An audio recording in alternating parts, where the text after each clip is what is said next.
Shalom saudara, kita akan melanjutkan pembelajaran kita dari 1 Raja-Raja pasal yang ketiga. Kalau pasal yang kedua, bagaimana Daud berpesan kepada Salomo anaknya supaya kokohlah kerajaan Israel. Dan Daud berpesan untuk menyelesaikan PR-PR yang belum terselesaikan pada masanya. Dan Salomo mampu menyelesaikannya dengan baik. Nah, pada pasal yang ketiga ini, Salomo sadar persis. Dia tahu benar, memimpin bangsa Israel itu tidak mudah. Menggantikan posisi bapaknya, yaitu Daud, yang sudah begitu berjaya, itu tidak gampang. Maka ada satu hal yang Salomo perlukan supaya Tuhan memberikan kekuatan. Apa itu? Doa Salomo memohon hikmat. Nah, kisahnya seperti apa? Tuhan berperkara dengan Salomo seperti apa? Mari sebelum kita membaca dan merenungkannya, kita minta Tuhan mengurapi kita, menjamah kita satu persatu, supaya Tuhan berikan rema-rema yang luar biasa untuk kita. Kami datang kepadamu setiap waktu, setiap musim dan waktu. Engkau Tuhan yang mengurapi kami, ya Amba.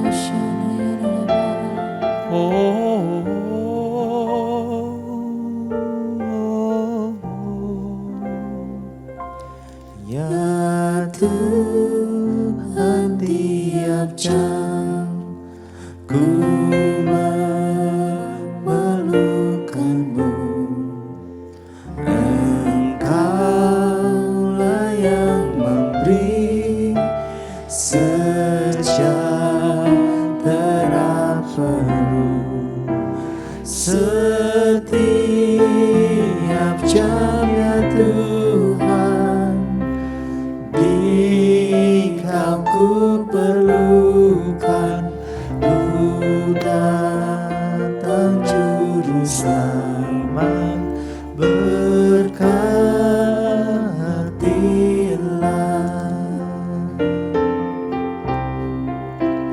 Ya Tuhan, tiap jam ku memerlukanmu. Engkaulah yang memberi sejahtera penuh setiap jam, ya Tuhan. Dikau ku perlukan, ku datang juru selamat, berkatilah.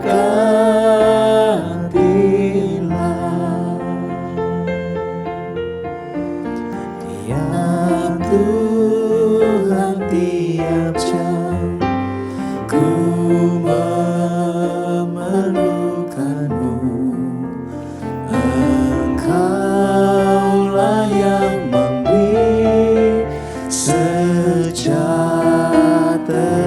penuh setiap jam, ya Tuhan.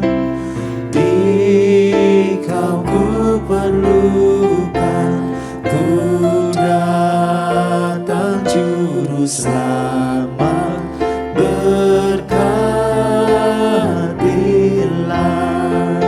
Setiap jam, ya Tuhan. Dikau ku perlukan, ku datang juru selamat, berkatilah. Setiap jam, ya Tuhan. Dikau ku perlukan, ku datang juru selamat, berkatilah. Ku datang juru selamat,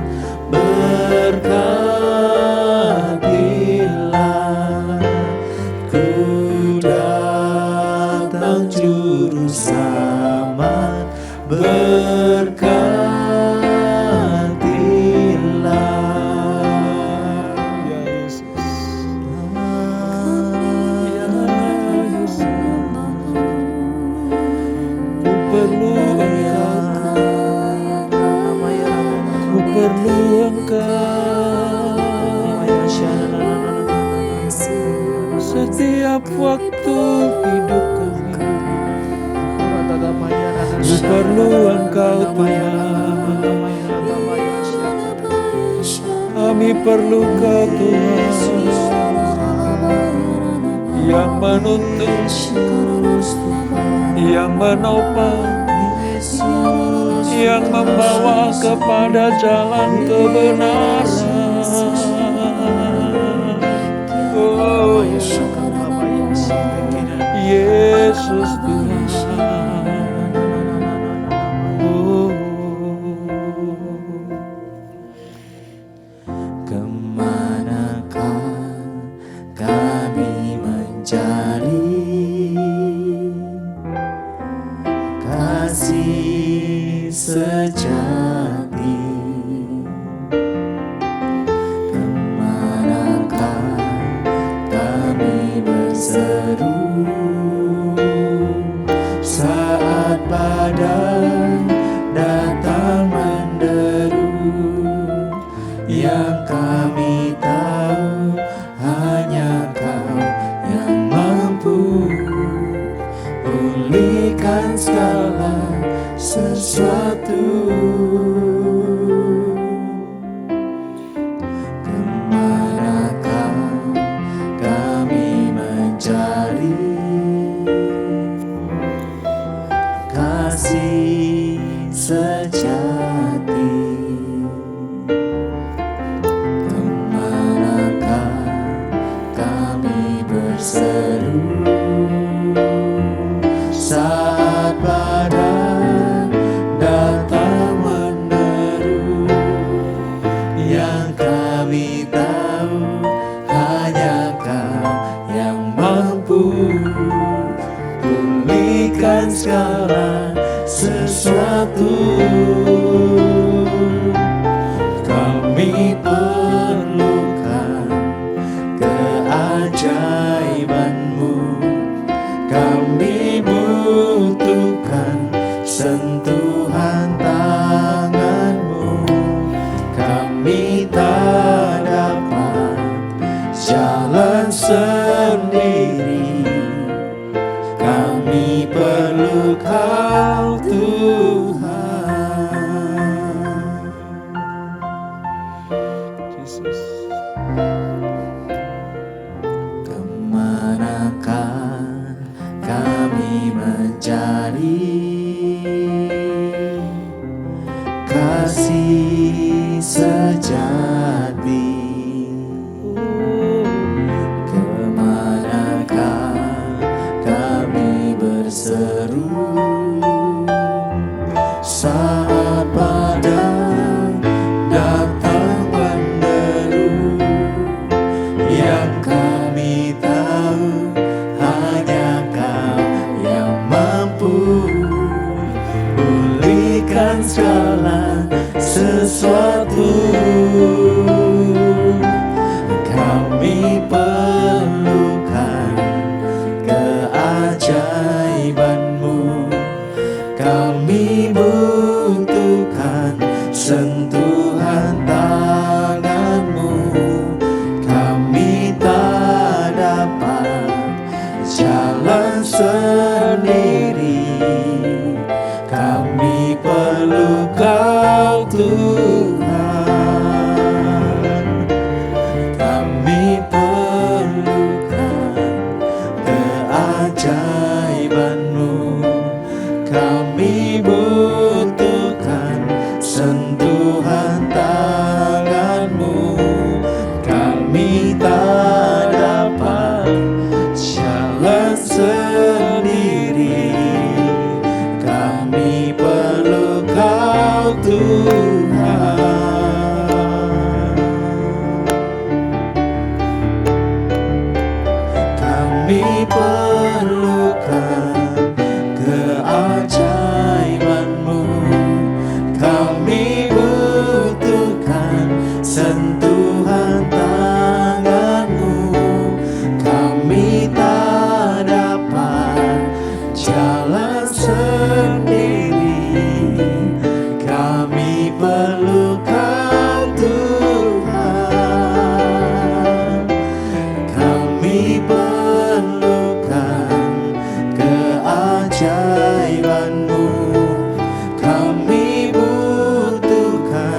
sentuhan tangan-Mu, kami tak dapat jalan sendiri. Kami perlukan Tuhan, kami perlukan Tuhan, kami perlukan Tuhan. Amin, amin, amin, amin. Hanya Kau yang kami perlukan. Setiap musim dan waktu hidup kami, hanya Engkau yang kami perlukan untuk selalu membawa kami kepada kemuliaan demi kemuliaan. Terima kasih Bapa, terima kasih Tuhan Yesus, terima kasih Allah Roh Kudus untuk lawatan-Mu buat kami semuanya. Kami akan melanjutkan pembelajaran dan pemahaman kami yang benar tentang firman-Mu. Oleh sebab itu urapi kami, supaya kami mendapatkan rema-rema di dalamnya, dan itu menjadi pegangan hidup kami. Kami lakukan firman Tuhan, kami taati perintah Tuhan, maka janji-janji berkat-Nya akan dilimpahkan buat kita semuanya. Terima kasih Bapak, dalam nama Yesus. Mari yang siap belajar firman Tuhan, sama-sama kita katakan amin. Kita membuka Alkitab kita saudara, dari halaman 364 Perjanjian Lama, di mana 1 Raja-Raja pasal yang ketiga ini akan kita baca satu perikop dulu ya saudara. Dari ayat 1 sampai dengan ayat yang ke-15. Ini sangat luar biasa ya. Bukan berarti ayat-ayat yang lain atau pasal-pasal yang lain dalam Alkitab tidak luar biasa. Namun ini satu peristiwa di mana Allah betul-betul memperlengkapi Salomo sebagai Raja Israel pengganti Daud untuk menjalankan roda pemerintahannya di dalam kebenaran dan lewat kekuatan dari Tuhan. Doa Salomo memohon hikmat. Dari judulnya saja kita sudah mengerti. Kebutuhan utama Salomo ketika dia memimpin menjadi Raja Israel adalah hikmat Tuhan. Ini penting sekali. Ayat 1 demikian. Lalu Salomo menjadi menantu Fir'aun, Raja Mesir. Ia mengambil anak Fir'aun dan membawanya ke kota Daud, sampai ia selesai mendirikan istananya dan rumah Tuhan dan tembok sekeliling Yerusalem. Ayat 2. Hanya bangsa itu masih mempersembahkan korban di bukit-bukit pengorbanan, sebab belum ada didirikan rumah untuk nama Tuhan sampai pada waktu itu. Dan Salomo menunjukkan kasihnya kepada Tuhan dengan hidup menurut ketetapan-ketetapan Daud ayahnya. Hanya ia masih mempersembahkan korban sembelihan dan ukupan di bukit-bukit pengorbanan. Ini ada sisi yang luar biasa dari Salomo, ya, betul-betul ingin Tuhan terlibat di dalam pemerintahannya, tapi ada sisi kemanusiaannya juga nanti yang sebenarnya menjadi jerat bagi dia. Tapi mari kita lihat ayat berikutnya, ayat 4. Pada suatu hari, raja pergi ke Gibeon untuk mempersembahkan korban. Sebab disitulah korban bukit pengorbanan yang paling besar. 1000 korban bakaran dipersembahkan Salomo di atas mezbah itu. Apa yang terjadi? Di Gibeon itu Tuhan menampakkan diri kepada Salomo dalam mimpi pada waktu malam. Berfirmanlah Allah, mintalah apa yang hendak kuberikan kepadamu. Singkat pertanyaan Tuhan kepada Salomo dalam mimpi itu. Lalu Salomo berkata, Engkaulah yang telah menunjukkan kasih setiamu yang besar kepada hambamu Daud, ayahku. Sebab ia hidup di hadapanmu dengan setia, benar dan jujur terhadap engkau. Dan engkau telah menjamin kepadanya kasih setia yang besar itu, dengan memberikan kepadanya seorang anak yang duduk di tahtanya seperti pada hari ini. Maka sekarang ya Tuhan Allahku, Engkaulah yang mengangkat hambamu ini menjadi raja menggantikan Daud ayahku. Sekalipun aku masih sangat muda dan belum berpengalaman. Demikianlah hambamu ini berada di tengah-tengah umatmu yang kau pilih. Suatu umat yang besar, yang tidak terhitung dan tidak terkira banyaknya. Permintaannya ini, maka Berikanlah kepada hamba-Mu ini hati yang faham menimbang perkara untuk menghakimi umat-Mu dengan dapat membedakan antara yang baik dan yang jahat. Sebab siapakah yang sanggup menghakimi umat-Mu yang besar, sangat besar itu? Lalu adalah baik di mata Tuhan bahwa Salomo meminta hal yang demikian. Jadi berfirmanlah Allah kepadanya, oleh karena engkau telah meminta hal yang demikian, dan tidak meminta umur panjang atau kekayaan, atau nyawa musuhmu, melainkan pengertian untuk memutuskan hukum. Ini artinya hikmat, kebijaksanaan. Maka sesungguhnya aku melakukan sesuai dengan permintaanmu itu. Sesungguhnya aku memberikan kepadamu hati yang penuh hikmat dan pengertian, sehingga sebelum engkau tidak ada seorang pun seperti engkau, dan sesudah engkau takkan bangkit seorang pun seperti engkau.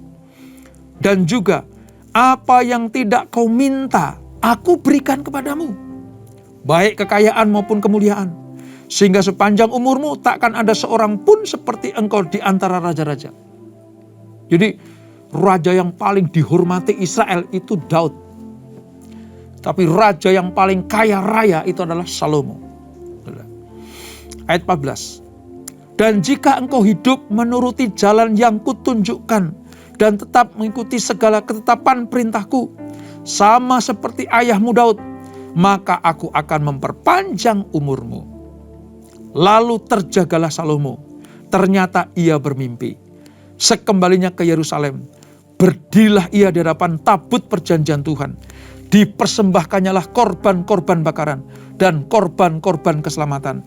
Kemudian ia mengadakan perjamuan bagi semua pegawainya. Saudara, pasal 3 ini diawali dengan sesuatu yang sebenarnya menjadi sebuah ganjalan bagi orang Israel. Karena punya raja yang menjadi menantu Fir'aun, raja Mesir. Kalau nenek moyangnya dulu, Yusuf pergi ke Mesir karena terpaksa ke sana dijual sebagai budak. Lalu memperkaya orang Mesir dan menyelamatkan orang Ibrani, orang Israel pada waktu itu. Tapi Salomo menjadikan putri Fir'aun menjadi istrinya. Jadi Salomo itu menantunya raja Mesir, itu Fir'aun. Persepakatan antara Mesir dan Israel terjadi melalui pernikahan ini. Lalu dibawanyalah istrinya ini ke kota Daud, yaitu Yerusalem.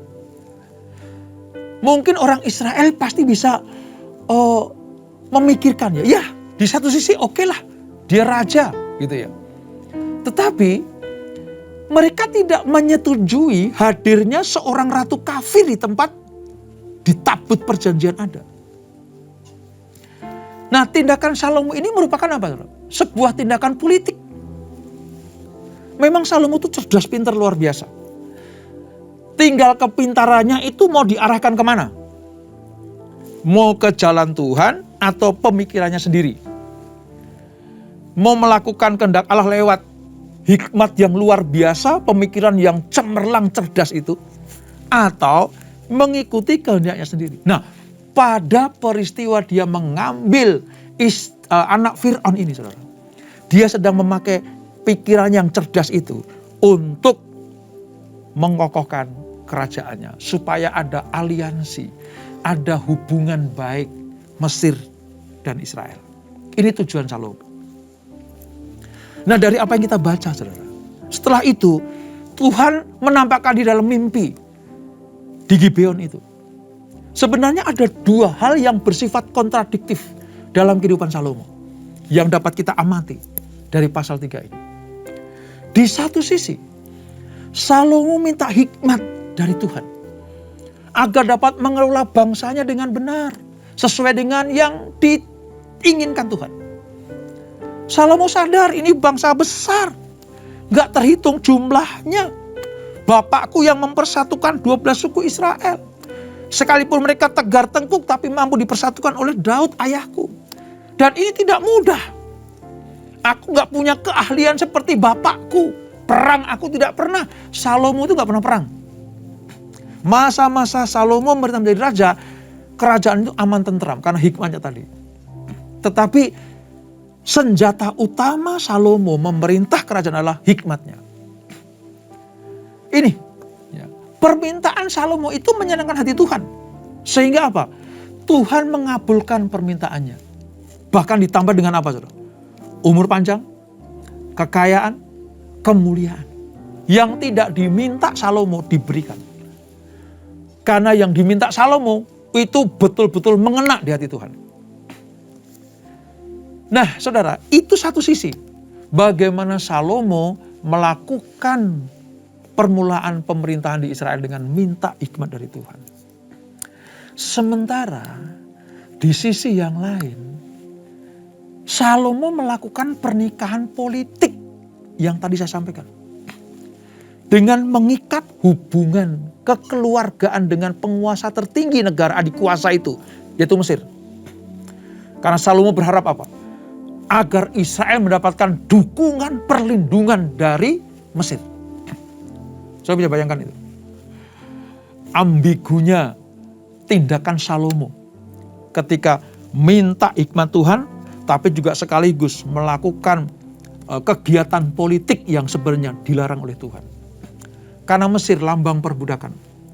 Mesir lambang keduniawian. Mesir lambang pemerintahan yang jahat.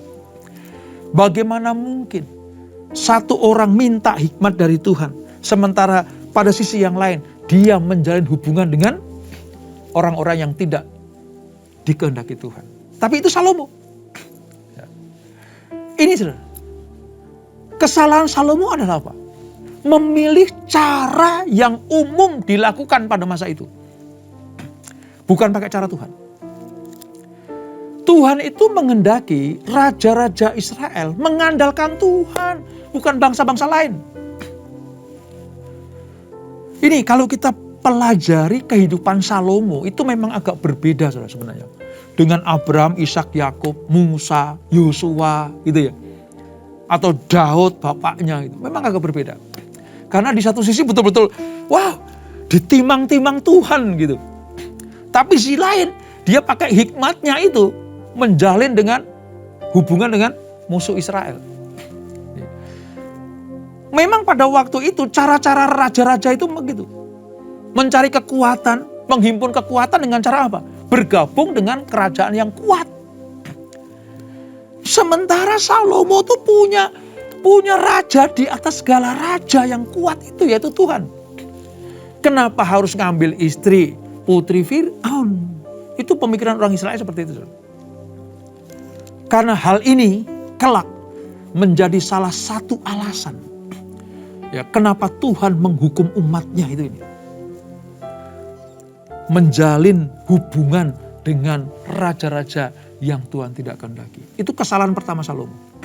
Yang kedua, pernikahan politik ini sebenarnya menciderai makna pernikahan kudus. Sebagaimana yang telah dirancangkan Tuhan sejak di Taman Eden. Laki-laki, ya Adam menikah dengan Hawa, dipersatukan. Ini kudus.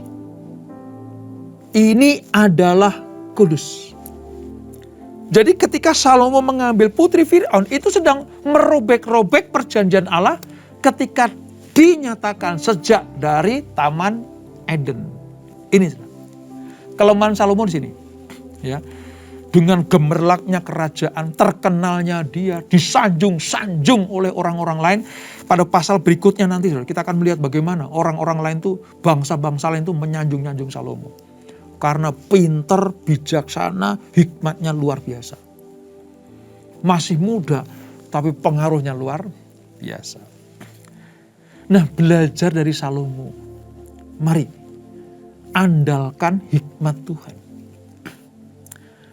Ini yang menjadi jerat bagi Salomo itu ini. Menjalin hubungan dengan Mesir. Dia tidak mengandalkan Tuhan sepenuh hatinya.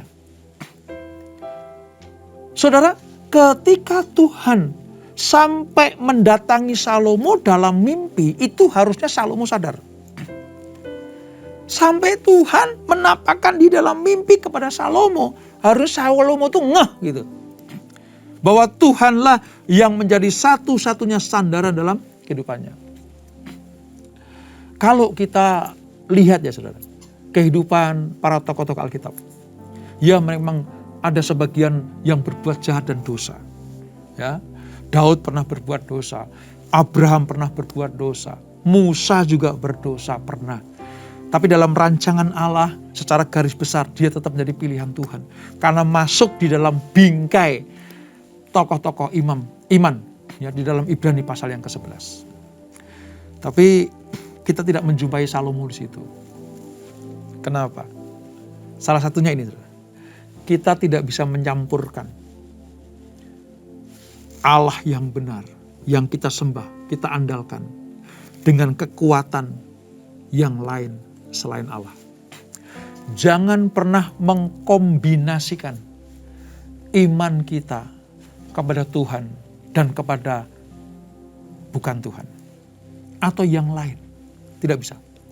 Iman kita, pengharapan kita, kepercayaan kita hanya kepada Tuhan satu-satunya. Kalau dalam perjanjian lama adalah Abraham, Ishak dan Yakub. Tuhannya Abraham, Ishak dan Yakub. Nanti perjanjian baru menuju kepada Yesus Kristus Tuhan kita.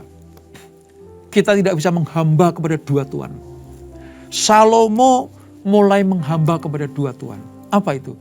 Ketuhan yang benar, yang menampakkan diri kepadanya di Gibeon itu, dan kepada cara pikirannya seperti raja-raja dunia. Mencari sahabat dengan dunia ini. Mencari sahabat dengan raja-raja yang dikutuk Tuhan sebenarnya. Dan ini awal dari jerat Salomo. Nah, mari kita lihat sekarang tentang hikmatnya dulu ya, tentang hikmatnya.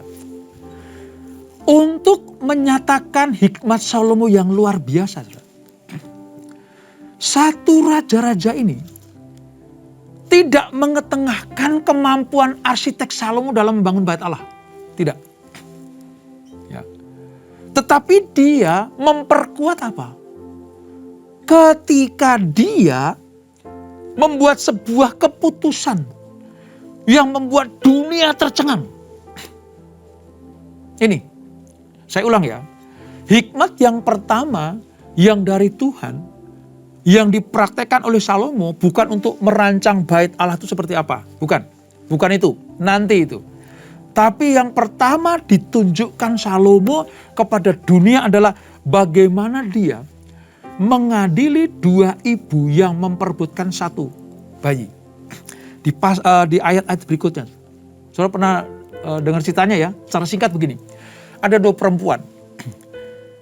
Dua perempuan ini dua-duanya melahirkan. Satu anak perempuan ini mati. Jadi anaknya ibu ini mati. Yang ini masih hidup. Tetapi yang mati dan hidup atau ibu yang punya bayi yang hidup itu diperebutkan bayi ini.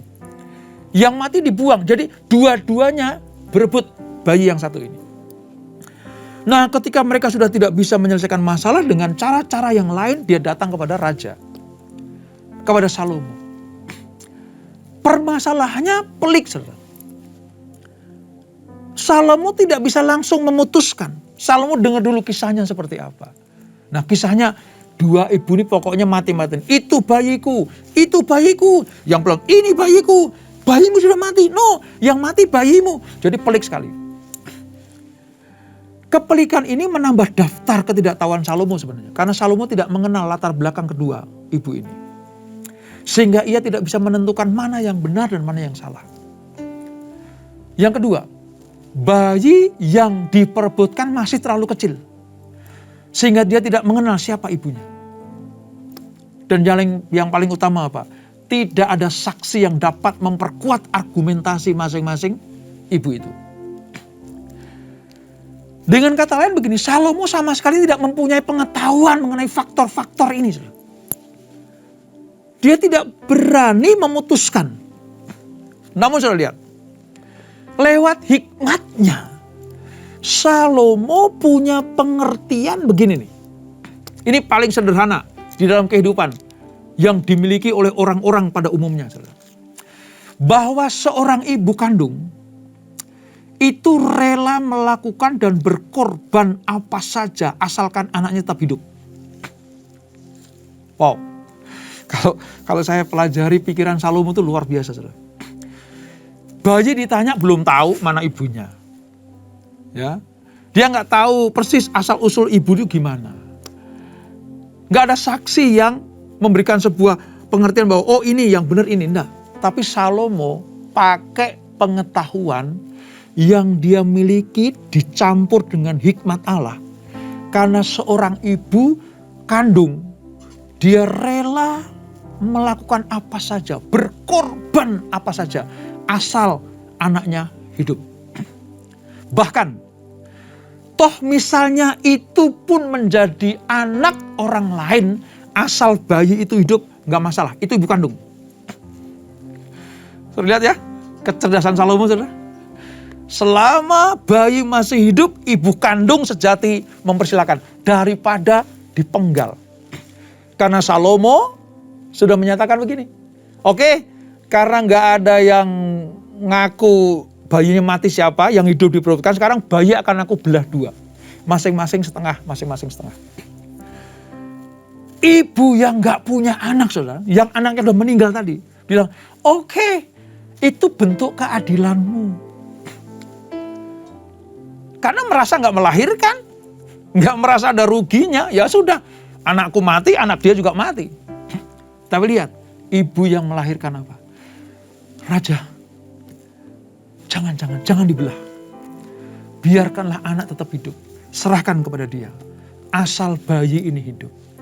Lihat itu, Salomo memakai pemikiran manusia biasa ditambah dengan hikmat Allah.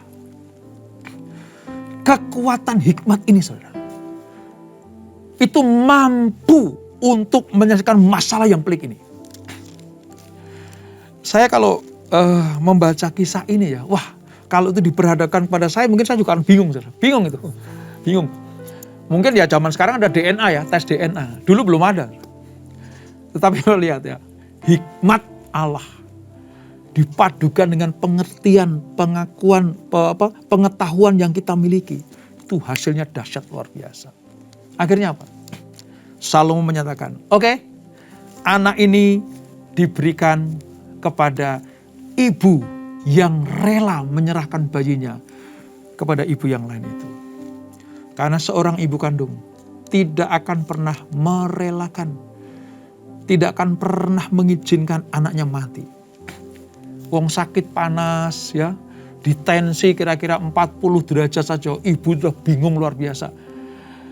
Ya, bahkan saya pernah ya, adik saya itu sakit panas, ini hati seorang ibu ya. Adik saya panas, ditensi sama ibu saya, tensinya 41 pada waktu itu. Apa kata ibu saya? Dia bilang gini, Tuhan, pindahkan sakit penyakit anakku kepadaku. Asal anakku sembuh, aku lakukan apa saja aku mau. Itu ibu saya, manusia biasa. Dan Salomo pakai hati ibu seperti itu. Tidak mungkin ada seorang ibu yang rela anaknya mati. Bahkan dia rela menyerahkan kepada siapa saja. Yang penting anakku hidup. Dan hikmat yang seperti ini dipertontonkan Salomo kepada rakyatnya. Pantesan rakyat mengakui, Israel mengakui, hikmat Salomo itu luar biasa. Hikmat Salomo mengatasi segala permasalahan. Hikmat Salomo mampu menyelesaikan segala sesuatu. Belajar dari ini, saudara. Mari, mintalah hikmat kepada Allah, kebijaksanaan. Ya. Ajar kami Tuhan menghitung hari-hari kami, supaya kami bertindak bijaksana. Karena hari-hari ini semakin sulit. Kesulitan Salomo mengatasi ya aduan dua ibu tadi, tapi diselesaikan dengan luar biasa. Jika apa yang Tuhan taruh dalam hidup kita itu pengetahuan, ya ilmu yang Tuhan taruh, dipadukan dengan hikmat ilahi, apa yang terjadi? Akan menghasilkan keputusan-keputusan yang luar biasa. Mempermuliakan nama Tuhan dan menjadi kekaguman bagi banyak orang. Mintalah hikmat kepada Tuhan, maka kekayaan, kejayaan, ya, umur panjang itu akan menjadi bonus bagi kita. Banyak orang minta kaya dulu, minta umur panjang, tapi dia lupa kekayaan, umur panjang ya tanpa hikmat rusak. Tapi kalau hikmat dulu yang diminta, kekayaan akan diberikan, umur panjang diberikan, kejayaan akan diberikan Tuhan, maka tiga-tiganya ini dapat dinikmati, bukan merusak. Oleh sebab itu jangan minta kekayaan dulu. Jangan minta apa saja dulu, selain minta hikmat dan kebijaksanaan. Supaya kita dapat mengatur hidup kita, menikmati hidup kita. Dan kita bisa disebut sebagai orang yang berbahagia karena mendapatkan anugerah yang luar biasa. Dan itulah Salomo mengawali hikmatnya dengan luar biasa. Dan menjadi kekaguman bagi Israel, bahkan bangsa-bangsa yang lain. Kita tundukkan kepala. Bapak, terima kasih untuk anugerah-Mu.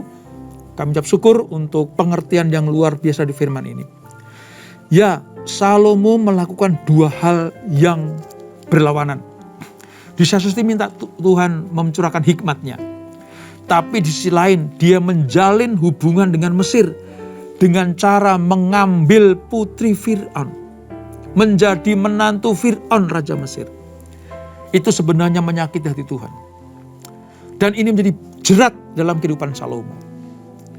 Namun ketika Tuhan menampakkan diri kepada Salomo dan Salomo minta hikmat. Wow, seperti hikmat itu membanjiri pikiran Salomo. Yang dikatakan, yang diputuskan, itu menjadikan Salomo semakin terkenal, semakin menyukakan hati Tuhan.